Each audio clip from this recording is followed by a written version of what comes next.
प्राचीन समय में हरिश्चंद्र नाम के एक सत्यप्रिय राजा थे।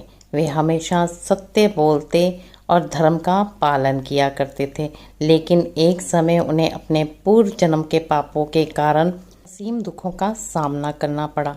उन्हें अपना राज्य, सिंहासन और सब कुछ खोना पड़ा, यहाँ तक कि उन्हें अपनी पत्नी और पुत्र को भी दासत्व में देना पड़ा, यानी कि उनको किसी का दास बनाना पड़ा और स्वयं उन्होंने शमशान में काम करना शुरू कर दिया।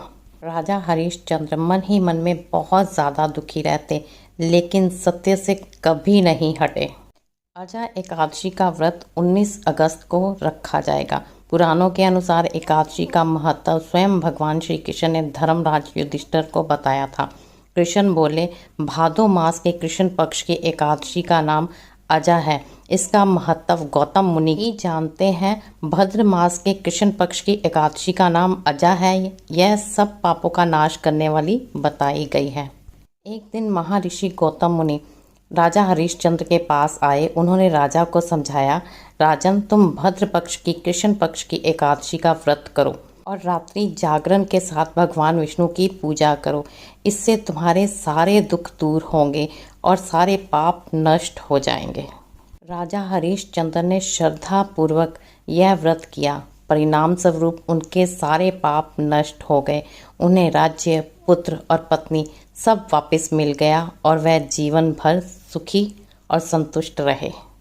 इस कहानी से सीख हमें यही मिलती है कि कर्म हमारे हमेशा अच्छे होने चाहिए, क्योंकि यदि पूर्व जन्म के कर्म भी हमारे बुरे हैं, तब भी हमें किसी ना किसी रूप में या किसी ना किसी जन्म में उसका दंड भोगना ही पड़ेगा। पापों से छुटकारा पाने के लिए अपने मन को निर्मल, स्वच्छ और तन को कृष्ण भक्ति में लगाने के लिए आपको कोई ना कोई प्रयत्न या कोई ना कोई व्रत या कोई ना कोई जप तप यज्ञ करते रहना चाहिए, ताकि आप कृष्ण भक्ति से या फिर भगवान की भक्ति से दूर ना हो।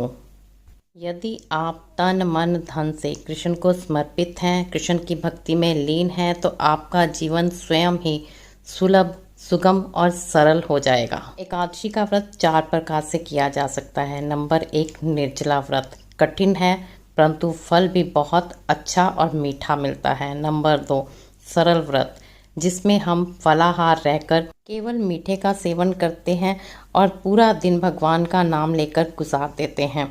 नंबर 3, सुगम व्रत, जिसमें हम केवल अन्न का ही त्याग करते हैं, नमक का त्याग नहीं करते। नंबर 4, सुलभ व्रत,